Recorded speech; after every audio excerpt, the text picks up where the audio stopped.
Hey, this is Alex Raymond, and thanks for tuning in for another episode of The Conscious Entrepreneur. Today, I speak with Julie Penner, who is someone who's had lots of experience in the startup world in accelerators, as a coach, and as an investor. And we're going to go through a lot of things that are going to be impactful for you as a founder, entrepreneur, or CEO. We talk about things like how to resolve co-founder conflict, how to repair relationships, how to practice disagreement and get good at it. We also talk about how top coaches and entrepreneurs and CEOs need to do their own work. And you'll also learn Julie's perspective on accelerator programs. So these are startup accelerator programs like Techstars or Y Combinator. And she shares why they could be really good for your business, why they may not be a fit, and the top mistakes that she sees founders make as they go through the program. I hope you enjoy this episode. Okay, great. My guest on the episode today is Julie Penner. Julie is a community organizer let me say that again. My guest today is Julie Penner. Julie is a community leader here in Boulder, Colorado, and she is a coach for executives and CEOs. She is an entrepreneur in residence. She is an investor. She is a writer. She is someone who is deeply immersed in the culture and in the environment of startups and of entrepreneurs. And she is someone who has really built her chops on working very closely with companies as they're at the early stages. And so really looking forward to this conversation with Julie to understand, how she sees things, the types of people that she coaches, and the kind of work that she does. So welcome and great to see you, Julie. Alex, thanks for having me. I'm excited about this conversation. Now, you are someone who has touched almost every aspect of the startup or the entrepreneurial journey, and you have committed yourself to being a conscious leader, to helping others to be their full selves, to really be true to themselves and to their mission. And you've done that at places like Techstars. I know that you do that with the Telluride Accelerator that you work at as well, and in many, many areas of your life. And so I'm curious, just to kick off the conversation, tell us about how you see the role of the entrepreneur evolving, what you have seen be, things that people should be paying attention to or not paying attention to, or where does a typical entrepreneur or startup founder get stuck in your view? Let's tear some of those apart or tease some of those apart. So let's start with, I have some deep beliefs about the evolution of where companies are going. And I think that the workforce today is going to be much more attracted to, the top talent is going to be attracted to companies that are run by conscious leaders. I think, we have, if you are at the top of your field, you have your pick of companies. I see it in the startup game all the time. And I think our tolerance for leaders that aren't aware of how they're coming across, aren't aware of their impact on others, is decreasing, right? I've seen that arc. You think about things that happened, even in the 80s, 90s, 2000s, right? What was appropriate work behavior then? What is now? I just think the bar continues to rise. And so for leaders, I think if they want, and this is the most practical argument, this is not the do the right thing and be a good human for humanity's sake, right? I could make that argument as well, the kind of the spiritual, ethical argument. But I'm making the practical argument here, which is if you want to build a great company, you have to attract great people. And if you want to have great people, you have to treat them well. And to treat them well, you have to understand how you're impacting them. And that starts with your own work.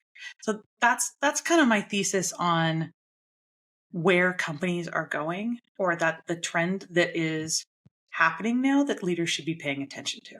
I'll stop there and So our expectations are evolving, and what you're saying is, if you're starting a company, you're starting out working on something, and you want to have the biggest possible impact, you have to be very aware and very diligent about how you are treating others, and presumably that also means how you treat yourself, how you talk to yourself, and the things that you are modeling as a leader. Is that right? I think that's true. I think it's too much at the beginning to do all of that at the start, right? I think the simplest way we sometimes talk about this is culture within a company. And I've seen companies, so I worked at Techstars. I've worked with over 100 early stage companies, earliest days.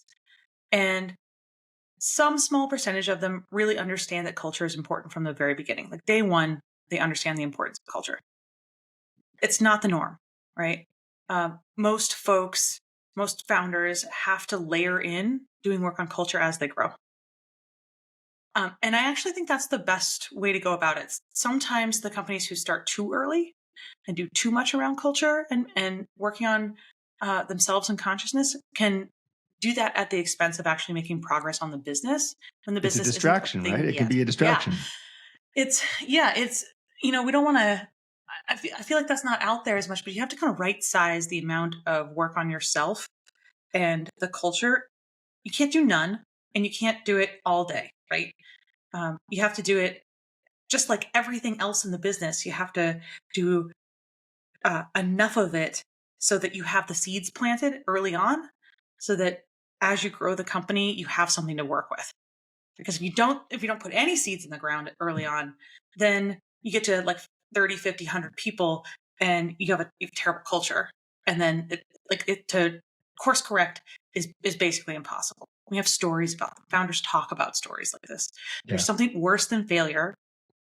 There's building a company that you end up hating that's successful.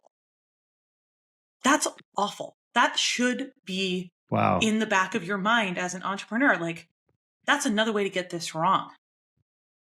Right. And that's very powerful. In fact, that one, like, it still gives me chills when I talk about it. Right. So again, So the worst thing that can happen, just to summarize what you're saying, the worst thing that can happen is I work on something and I'm not paying attention to, say, culture, stuff like that. And I wind up building a company that I hate. Yeah. That is successful. That's successful and that I I have hate. air quotes here, right? Successful in that it makes money, it is profitable, it continues to grow, right? People want the thing that the product or service you're selling, but you actually don't like going to your own company. It's like not liking your own child.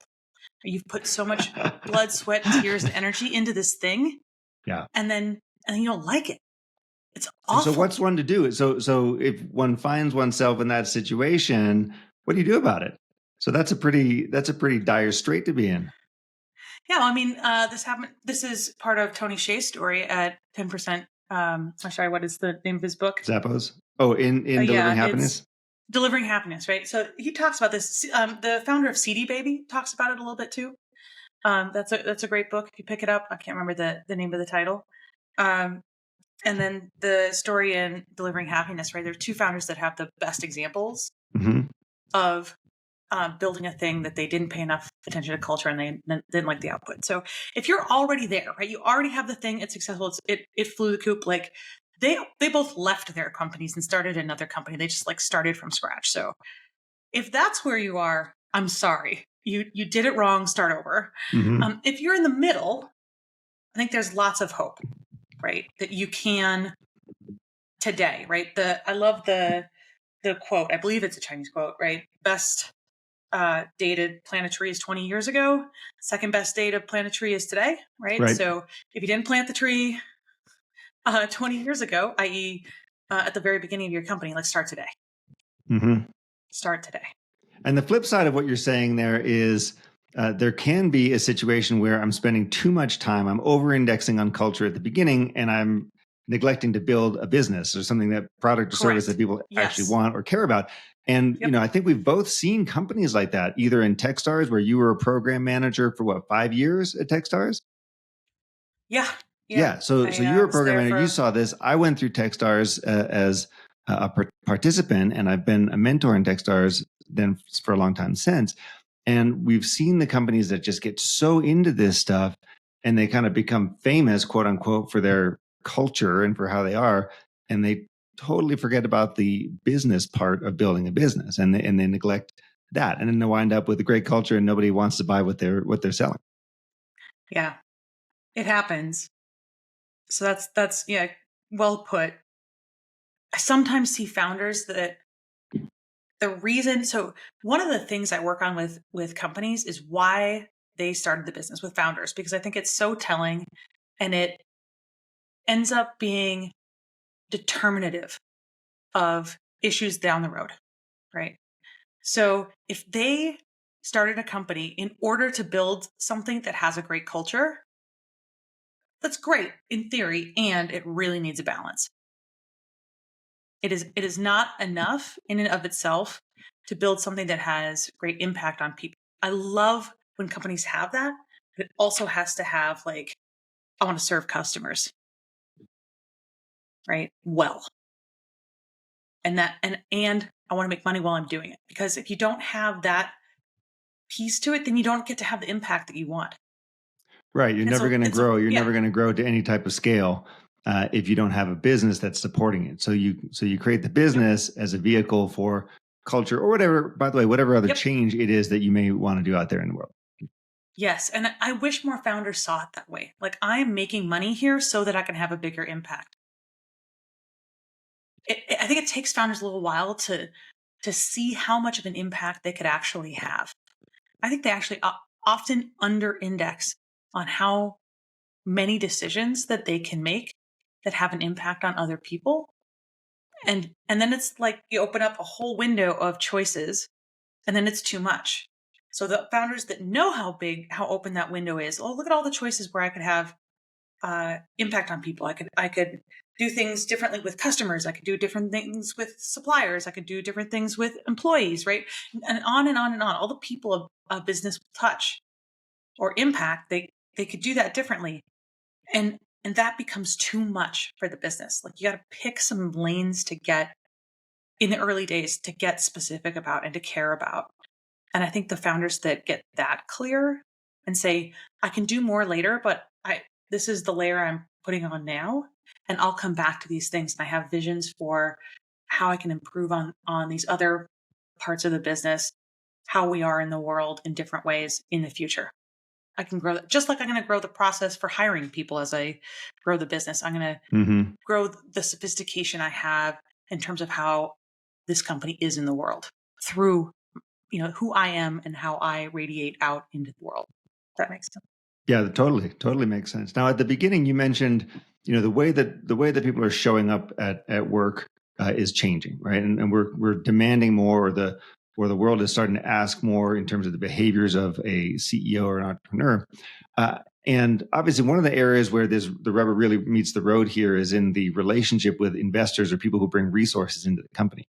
And if you can say something like, hey, the world is changing in terms of how entrepreneurs and founders are showing up.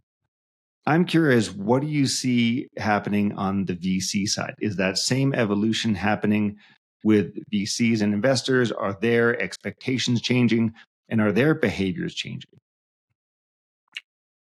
I mean, honestly, no. I don't see a lot of it. I think it's still the third or fourth standard deviation off of the normal VC. What I see is more normative in the venture community is a VC who says, you need to get a coach, right? And they're pretty hands off after that. I have some suspicions about why that might be true. And I think that there are some VCs that are different, right? Some of them came to the Conscious Entrepreneur Summit, right? A VC who asks a founder in the due diligence process or in the getting to know you phase, what is your core wound and what are you doing about it? That is an exceptionally tuned in venture capitalist. And, there are probably like, I can count them on one hand.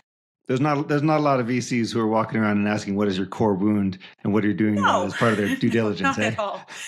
Not at all. And I think VCs in general, like, they don't want to touch it. So, you didn't ask, but this is my viewpoint: is that uh, I'm going to use a stereotypical VC for this, right? Think of like just straight down the middle. If I conglomerate all VCs, and I'm sorry to make blanket statements, but this one actually Average VC average person. VC.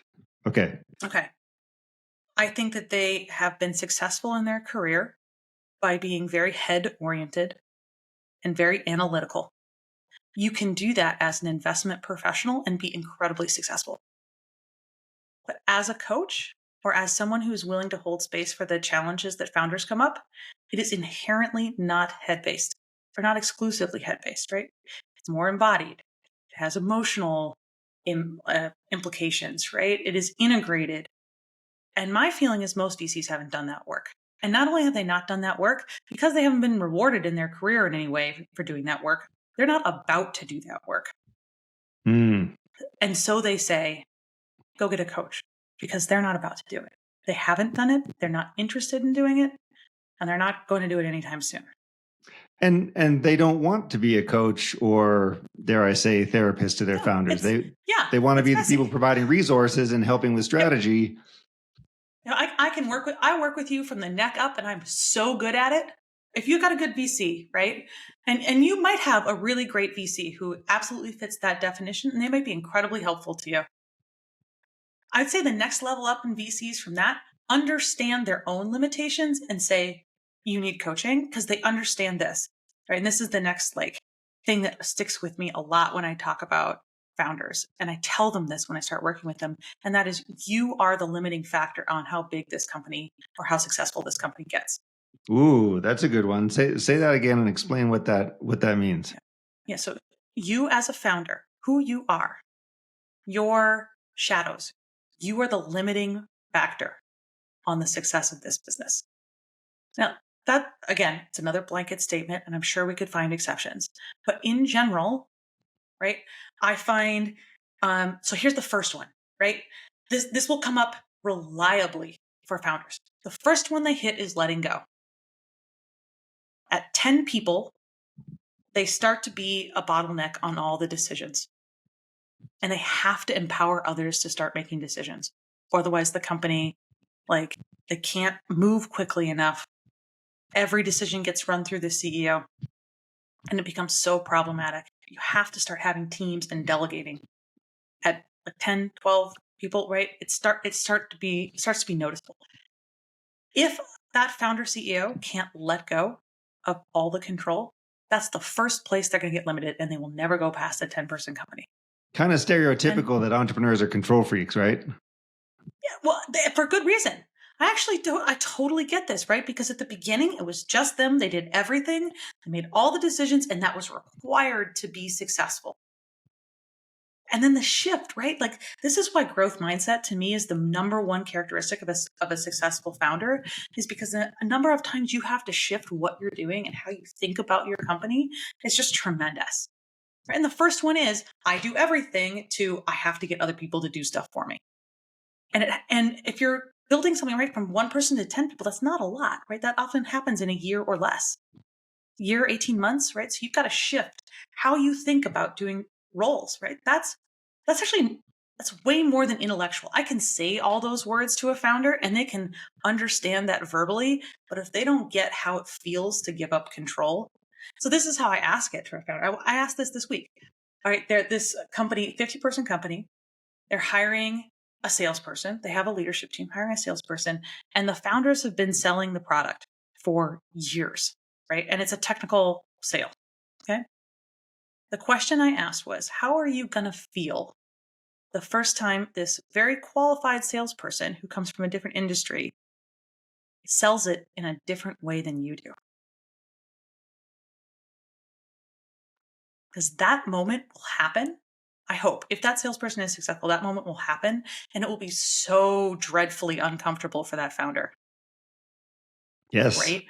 Yes. Yeah. Yeah. So that's that is what I wanted. That's the juicy stuff.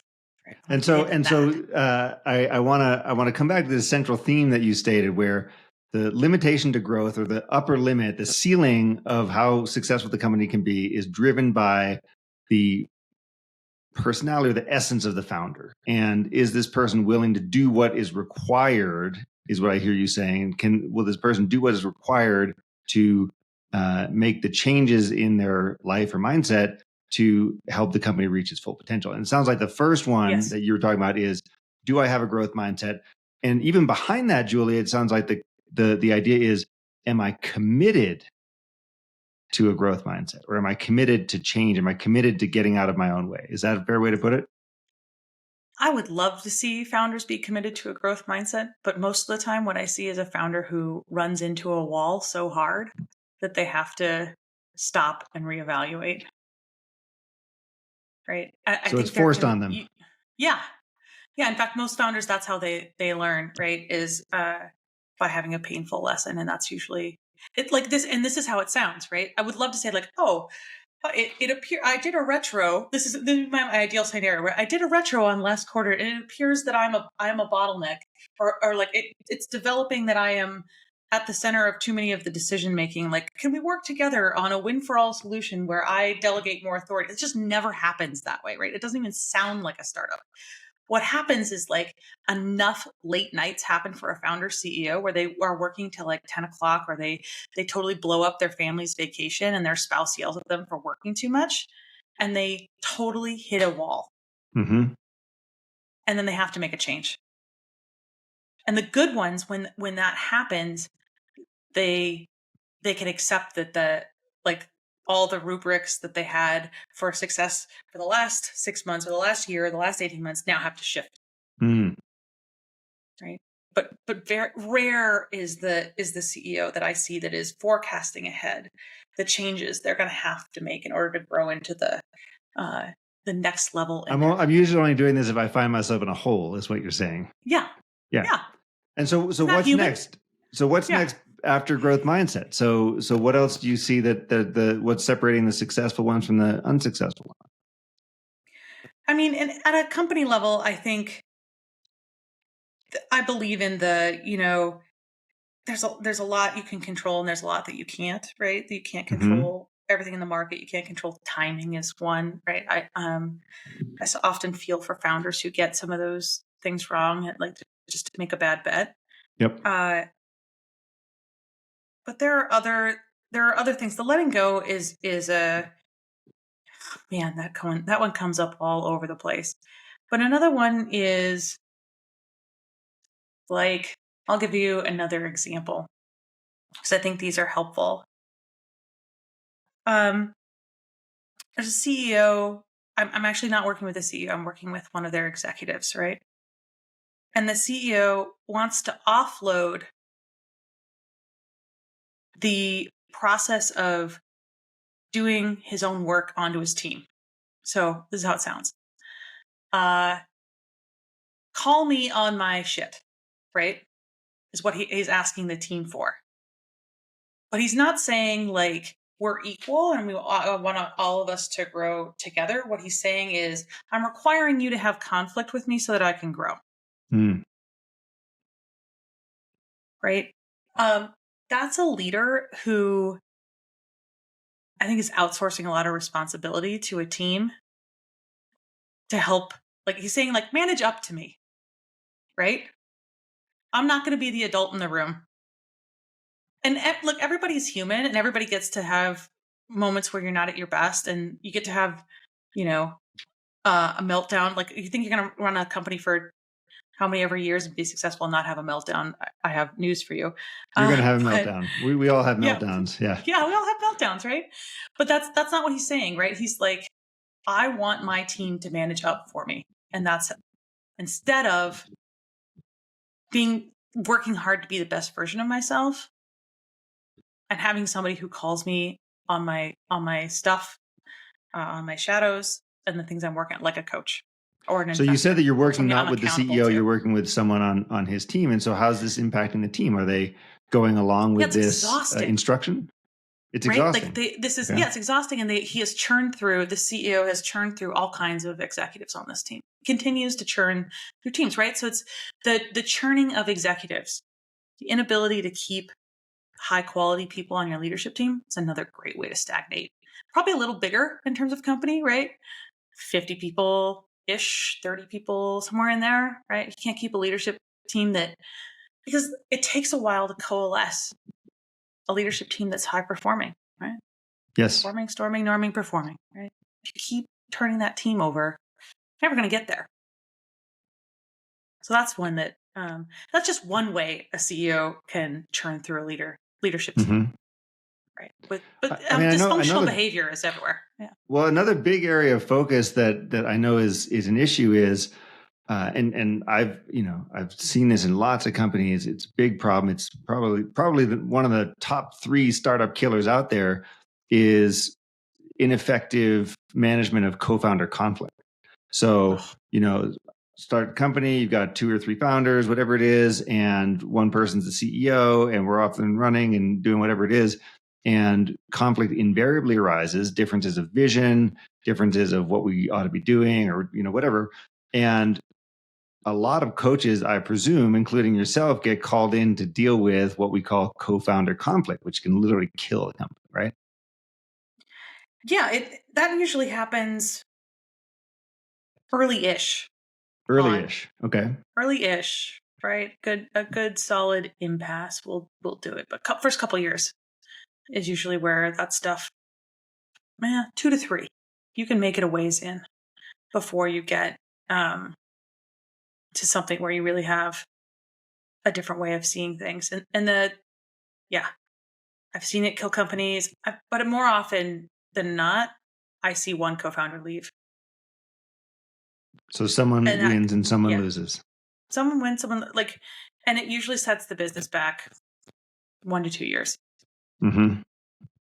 Because we're not managing conflict, we're not taking responsibility, we're not communicating in a way that's respectful of all parties. Yeah, this key player walks out, right?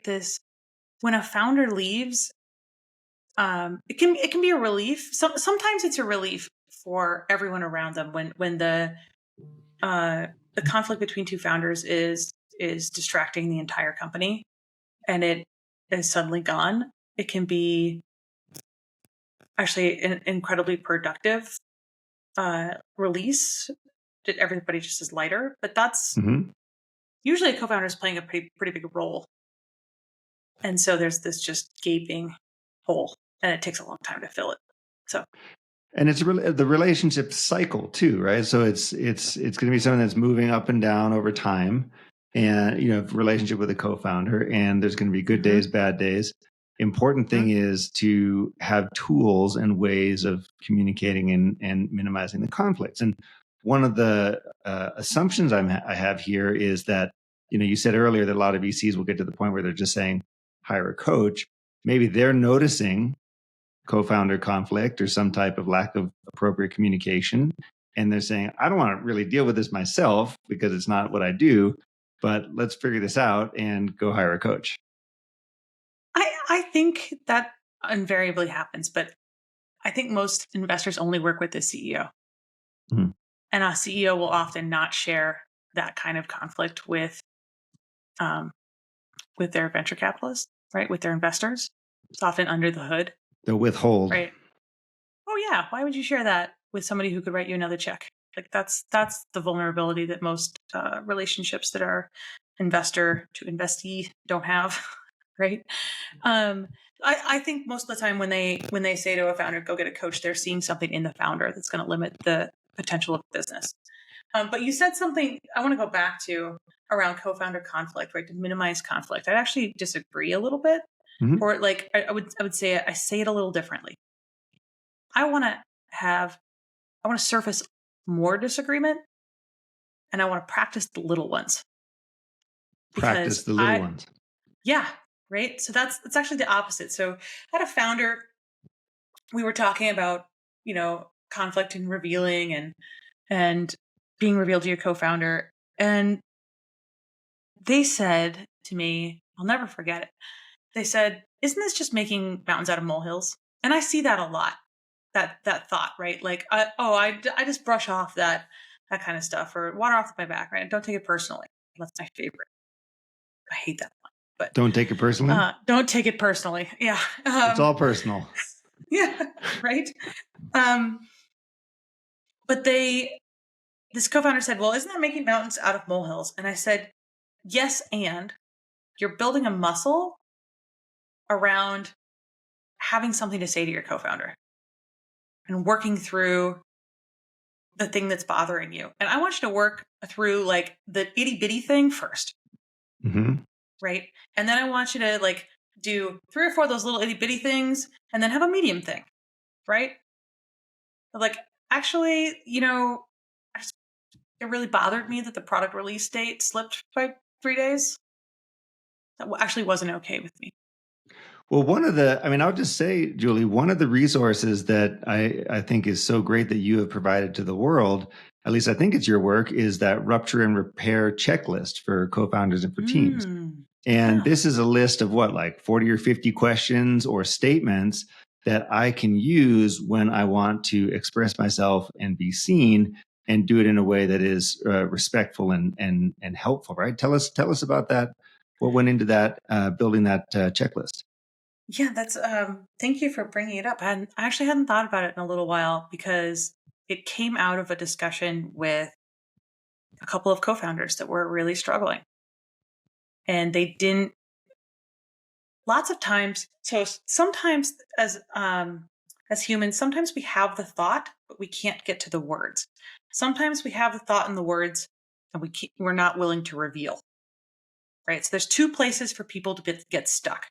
That's actually really important, right? When you're dealing with a co-founder, because if you see them having an emotion, if you're reading people well, right, you might see that the words, you might ask them, right? Are you like, this is where I got to with my co-founder. I could see that he was having an experience, but he couldn't get the words, right? And so the benefit of that document to me was you have the thought or the sensation or the emotion around it. You don't know the words. And the words do matter, right? Here are some. I give my clients words to try with people all the time. And they don't have to use them, right? But I'm trying to sync more thoughtful, more conscious words, more it's like learning a different language, sometimes conscious entrepreneurship, right? The way I think about it. You're learning a vocabulary, you're learning a set of questions, right? That was one of the things I wrote down, like questions, some of the go-to questions that I collect, right? How is this person or situation here for my learning? Right, that's a great one for me, right? What does great support around this issue look like for you? What stories am I attached to? Right, I could go on, but these are things that I ask my clients when I'm coaching because I want them to have the words so that they can get from their limbic system to the words and then out. Yeah, and these are, this is so helpful in terms of the day to day. And we all make these mistakes of listening to respond instead of listening to be heard, or wanting to be right. Like one person in the conversation is right and one person in the conversation is wrong, as opposed to collaborating on solving the issue or challenge or whatever is coming up. And so when I see things like this checklist of yours and these prompts, it's got stuff in there like reflective listening. How can I show up and listen in an active way to make sure that I'm deeply understanding the person and reinforce with him or her that I get it and that I'm on their side, for example. So that's one of the things that, there's basically, you can be coached on this all the time. There's no end to the amount of coaching required here because it's not really natural for us, at least at the beginning, right? What we do at the beginning is revert to how we always learned how to do things. And I think the job of a coach is to pattern interrupt some of this stuff. And I like the ideas around humble inquiry. So really getting to the root of what's going on and really showing up as a partner for the person, as opposed to holding very tightly to whatever my opinion or point of view is. Yeah. Yeah. I couldn't agree more. And actually, like this, I want to tell this story really quick because it's so relevant. I was talking to my partner, my life partner, and I asked him. So he tends to ruminate. Right? Have you ever seen someone in your life? I tend to ruminate too. I know exactly what that's all about. Right? Yeah. And someone who knows you well, right? Say theoretically your co-founder knows what you look like when you ruminate. Yes. Right? My wife calls it my fish face. She calls it fish face. Yeah, right? Yes. Okay, so my story around that is that sometimes that rumination is actually really productive. It's thinking time and you really enjoy it and you're thinking through a problem, and actually interrupting you or trying to comfort you would not be helpful, right? And you would not like it, right? Other times, interrupting that rumination might be such comfort to you, right? I'm stuck in a pattern, in a thought loop, right? Going round and round. Well, from the outside, I know you have the fish face, but I can't tell which one it is. Mm-hmm. Door one or door two, right? Instead of me deciding what to do about that, I asked. Right. So this is another. This is an axiom that I'm yet to prove wrong. Anything that is implicit could be better explicit. And so this is how I ask the question: when I see you making this face, what does great support look like for you in that moment? Right. Then you choose. You tell me how best to what's the question I can use or the gesture I can use that interrupts your flow, but you can tell me very quickly which, if you want to be interrupted or not. Right. Great. And I Yeah. didn't ask, like, I didn't make up the answer, but now we have this language and you chose it. That's Well, awesome. you're making me think of that this is essentially a language or vocabulary for working agreements, how we work together or how we communicate, and establishing like literally the process of how we're going to do that. Oh yeah. But I gotta plug it in for a second. Yeah, but I have another story. Okay, we're pausing while Julie plugs in her computer. But just didn't get quite executed. Okay. So another story from my own life. So I call him my co-founder. This was my coworker at Techstars. We were very close. We ran programs together for years. We had an argument, like probably one of the ones I remember the best. And it happened because I heard news about one of our portfolio companies from someone else. And I told him, my co-founder, that news. And he said, I know. To which, you can't see the incredulity on my face, but I was, how do you mean you didn't tell me? Like, why am I hearing it from someone else?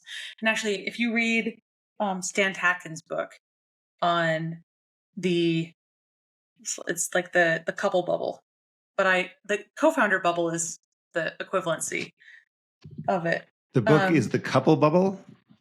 No, he talks about the couple bubble. It's I see. It's on attachment styles, which is sort of like a secret sauce for having a great co-founder relationship, if you ask me. Or Okay. it's sort of the base layer. It's one of the violations of a couple bubble, and call it a co-founder bubble, is hearing something from someone else about the relationship or about that it impacts you from someone else. Right. So it's a break in trust. Mm-hmm. Okay. And it wasn't intentional, right? He had heard the thing, and then, next email came in, next pitch came in, next, 13 other things happened, and he forgot. So I can understand that, but it's in that moment, right? That was clearly a trigger for me. And what repair looked like in that moment was he apologized, and together we created a system so it wouldn't happen again.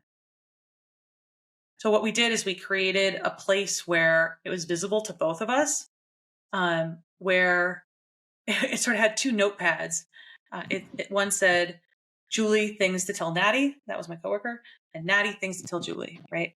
And so the agreement we had, right? We talked about clean agreements or working agreements, was that if you have something that your co-founder really should hear from you first, you have a place to put it. And you agree that you don't have to explain everything about it, but you have to put a bullet point on it so that you don't forget. And this was a physical whiteboard in the office, or this was like a shared note? It was a digital board. It was actually our Kanban board. So what we did, if you're familiar with a Kanban board, right, it's the visualization of your work. If you're not familiar with it, we just had a column that was on the very left-hand side. And we made two cards, and those were our two cards. And so often they were empty, but we had a place to put it, and it was no longer, and honestly, it never happened again, which is pretty impressive because the amount of time it now took for us to note the thing that we needed to tell our co-founder was under 30 seconds, right? And that's a reasonable ask from your co-founder. And so even if it had happened again and I had heard it from someone else, but he had put it on that board to tell me, I would have been totally okay with it.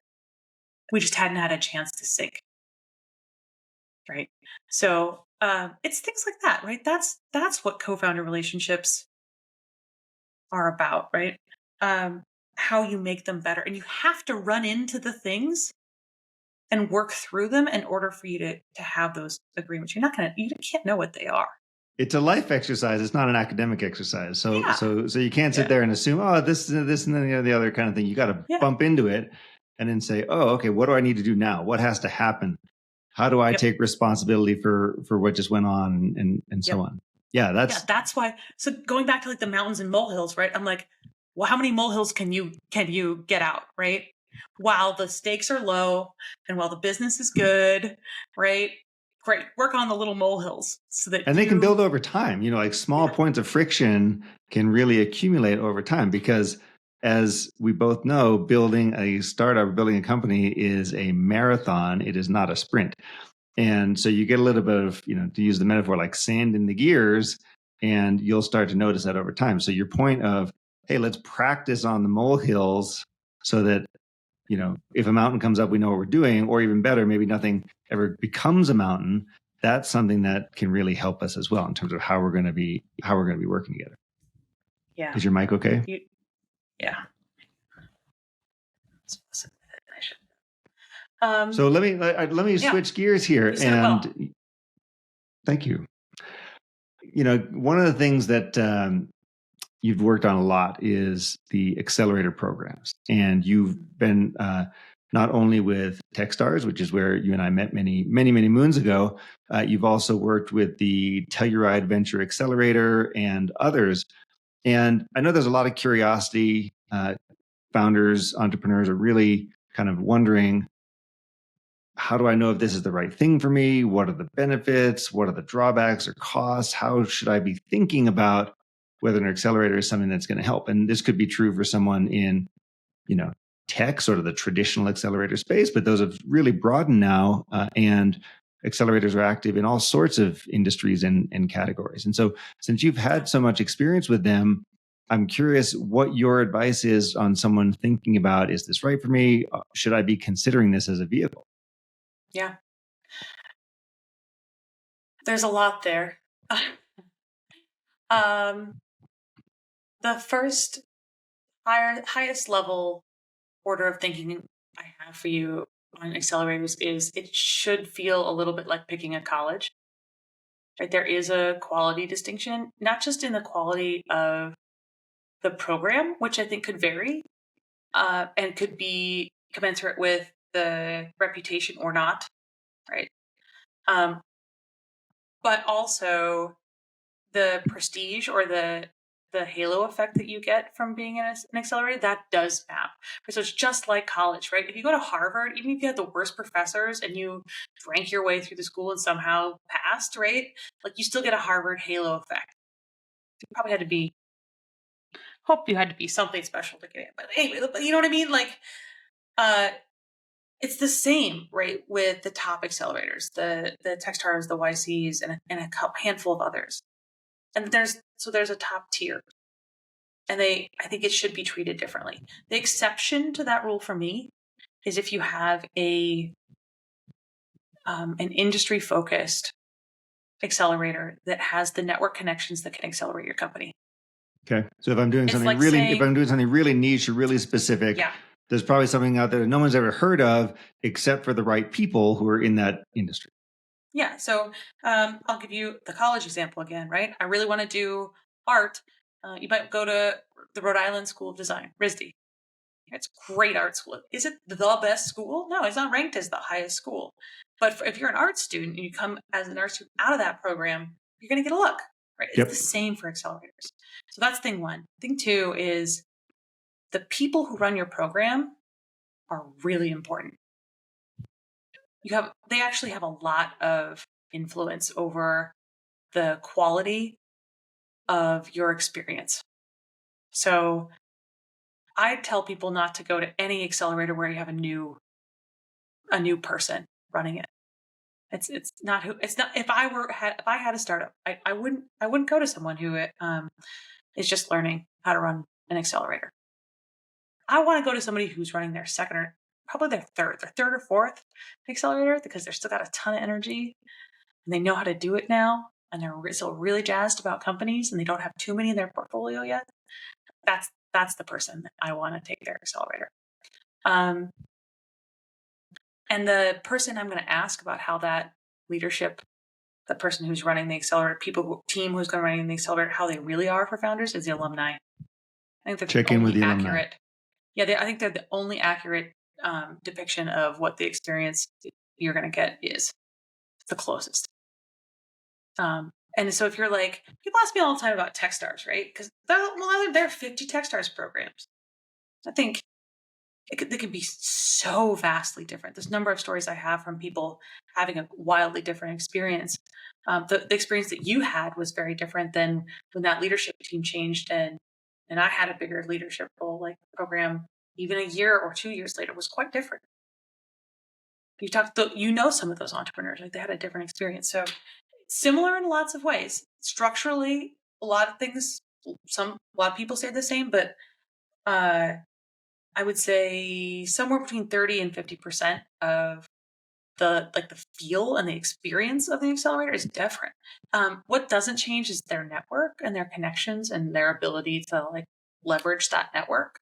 Mm-hmm. That can be, you should look at that. What does it look like? How can it work for you? And you should use it. It's part of what you're paying for, especially if you give up equity. Let's see, what's the last one? I would think about whether they have funding as follow-on. I don't think that's necessarily fair, because I think there are a lot of good accelerators out there that don't have follow-on funding or the opportunity for that. But it would sure be a bonus for me if I thought they could. The ability to continue to support the program. I don't know what the status is at Techstars these days. I think it's more algorithmic, which I think is a good decision on their part. And other accelerators, it's hard to raise a fund. So some of them have them, some of them don't. But it's nice to have that. It's just like a little extra cash that you can get access to later on down. And now for the entrepreneurs or founders who are, in this decision about, do I do an accelerator? Is this the right program for me? What are the mistakes that people make? What are the top, things that you've seen teams do wrong once they're in an accelerator? The number one thing, you should drive me crazy, that I see companies make a mistake around is not fully taking advantage of the period of time that they have with that accelerator. So I actually wrote an article about this, right? This is advice. Once you get accepted, go read it. I laid it out. But the thing that is hard for you to see when you're in it is that the spotlight is on you, mm-hmm. right? So everybody who's around that accelerator, alumni, mentors, the program team, the whole network is shining all their energy on you. You're the focus of attention. You're the focus, right? Centerpiece of the buffet. Their attention, yeah. Right. And I think in the back of the minds, sometimes founders are like, well, I'm part of the network, and the network. We even do a disservice, right? Say, oh, you're Techstars for life, right? Okay. But I'm telling you that particular time period is different. So you should use it because you have all the attention on you then, right? It will be harder to get that same attention once you've left. It just will, right? Because the next class comes. And so they've got to, and by the way, there's some amount of pushing you out of the nest in an accelerator that is good for you. Right? This is why accelerators are different from incubators. Incubators are something we used to do, but companies would kind of languish, or they didn't have a forcing mechanism to go out and fly, grow that company, And so one of the things I think a good accelerator also does is look, we're going to support you, but you got to do some of the work yourself, right? You got to go build a company. We'll help you. We're not going to hold your hand anymore. This kind of meets that metaphor you're using of college, right? So same idea. there's another class coming behind you. There's, another graduating class, someone else, you're a senior for only 1 year, and then boom, off you go to do your thing. So similar thing. So it sounds like you're saying the number one issue is people not being fully present or taking the most advantage of the time, be it however long that is, a couple months, whatever, in the program itself. I think founders would probably have a different answer to this question, honestly. But the ones that I liked working with the best and the ones that I poured resources on. So think about it from the program standpoint. Like if I have someone who is going to eat as much as they can from the resource buffet, I'm going to keep putting resources in front of them. Right? Because I have more. I'm limited by time in terms of how many things I can give you. Right? Or how many people I can have you meet, how many, whatever, right? So if you're just like, bring it on, more, I need this, right? And actually I kind of liked founders who were like politely pushy. Mm-hmm. Can I get this? Could you help me make it to this person? Who would help me do this, right? Like they're trying to gather with both arms the resources. I loved those. They were I hated them, right? Because I had to work hard on their behalf. But I knew that those founders were the ones that were going to, but were more likely to be able to find their way through when they left because they knew how to resource themselves, right? And that's a lot of the game, especially early on. Cool, great, thanks. That's a great perspective. There's a lot of questions on accelerators and do they work and do they not? We could probably do a whole discussion episode just on that. And I can share my Techstars experience, which you were a witness to. Julie, as we wrap up here, there's three questions I want to ask just to get your point of view on things. And the first question I'm curious about is, we talked a lot about conscious entrepreneurs and this word consciousness, but I'm curious, what is your definition of a conscious entrepreneur? Yeah. Let me try one on. I think I'm still working on this. So if that's fair enough. My working definition is someone who's aware of their own patterns of thought, actions, and behaviors, as well as at a minimum being curious, if not aware of how their impact is on others. But I think there's something missing in that definition. I like that definition a lot. But actually, this is a whole rabbit hole. I apologize for opening this right at the end. But I've been doing a lot of work around AI. And I think a lot of AIs would fit that definition, but I don't believe AI is conscious. And the part that's missing for me is something that is connected to something that's larger than themselves, right? It starts, and I know it starts to consciousness, conscious entrepreneurship. This path of building companies, if you think about it for a while, it can be a spiritual path. It's not where I start with entrepreneurs because it scares them, right? And actually, it's not what they're looking for, right? I just want to build a business. But the thing is, as you endeavor on building this business, the questions you have to ask yourself, like, how do I want to treat people? What impact do I want to have in this world? What is the meaning of what I'm doing? Why am I doing this? I could go work for big company X and make more money, right? Why am I doing this? These are pretty spiritual questions. They are. And so several of my top, go-to people on this, and I'm thinking specifically about Sri Kumar Rao and Gay Hendricks. They will both say very clearly the path of an entrepreneur is a spiritual path. Essentially, all we are ever working on is our own growth. We think we're building a company, we think we're doing customers or fundraising or building a team or whatever it is, and all we are ever actually doing is working on ourselves. So I appreciate that coda or that little addition there to to what you were saying about conscious entrepreneurs. Other question I'm curious about is, go ahead. I was just going to say, I think it took me 10 years to get there, Alex. And so I think it's okay if as an entrepreneur, you're like, nope, I don't. Maybe that never becomes something you endeavor to like the path is different for every person, right? But that's where I am now, and after 10 years of this work. Tell me a bit about your personal practice. We didn't talk about this much today, but I'm always curious, what do you do to stay level-headed and happy and sane and healthy and all that, knowing full well that your job is tough. You got a ton of things going on. So how do you work on a day-to-day basis to make sure you're investing in those things that matter? Yeah. I learned this thought from another coach. We were talking about how we were doing our own work. So I'll go back to a growth mindset a little bit, because I do think that's part of my own practice, is continuing to grow. Right? I don't feel like it's appropriate for me to ask other people to be uncomfortable and to grow if I'm not willing to do it myself. But the way this other coach said it to me is, if I'm coaching the same way I am today in 5 years, I'm not doing a very good job as a coach. Right? And I believe that, right? So I continue to be curious. I continue to push myself. I wish, like, I had some part of me wants to say, like, I have a disciplined practice work every morning. I do 10 minutes of this and 10 minutes of that. And 10, right? I have my oak journal here, and it's great. And it has this morning routine. And I can tell you, I'm not very good about doing it. I will say that I am very good about reflecting on what is working and what is not, and setting goals for myself. And asking the question, what are you doing in terms of personal or professional growth?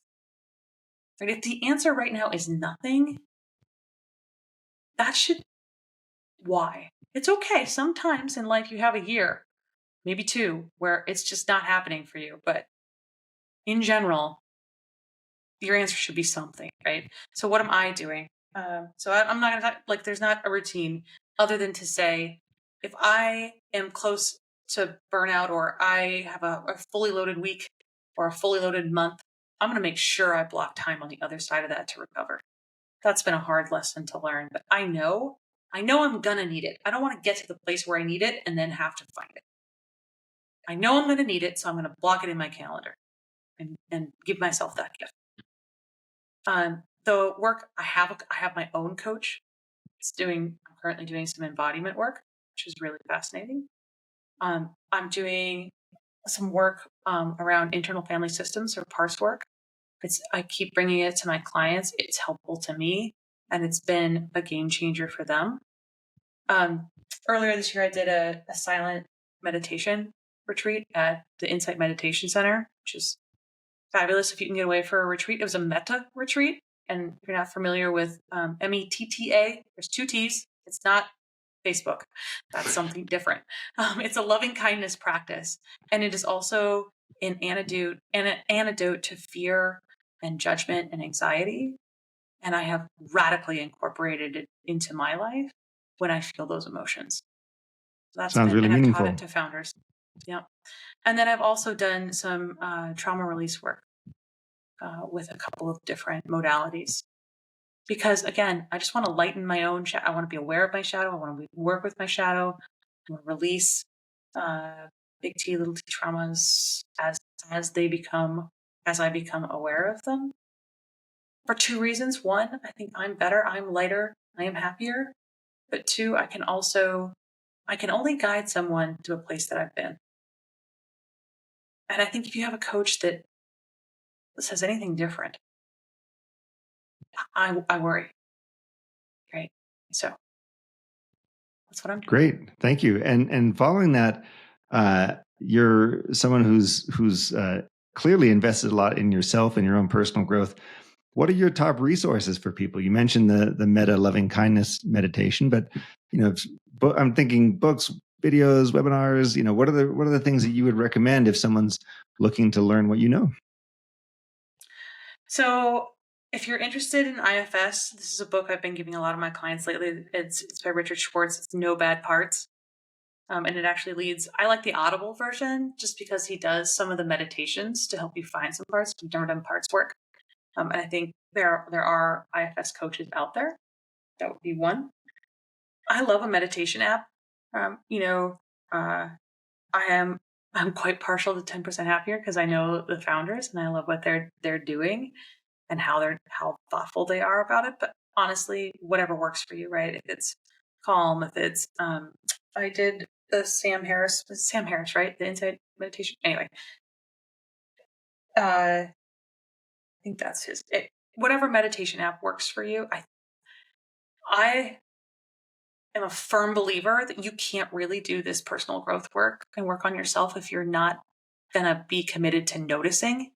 And the fastest way or most effective way to increase your ability to notice is to have a meditation practice. I can teach you all the things. We can talk about your parts for days. But if you can't notice when a part shows up, it's useless. I can teach you all the emotional words, or we could practice using them, or, practice having them move through you and, process them. But if you can't notice when they're happening, you can't do anything about it. So I think that's a fundamental, that awareness practice is a building block for all the other stuff, any other modality. And then I'll give you one last tip because it's very broad. Back to the Stan Tatkin mention, almost any book about relationships probably has something that you could use with either your team or your co-founder. Ooh, I totally buy that. My wife and I were just listening to Conscious Loving by Gay Hendricks and Katie Hendricks on a drive recently.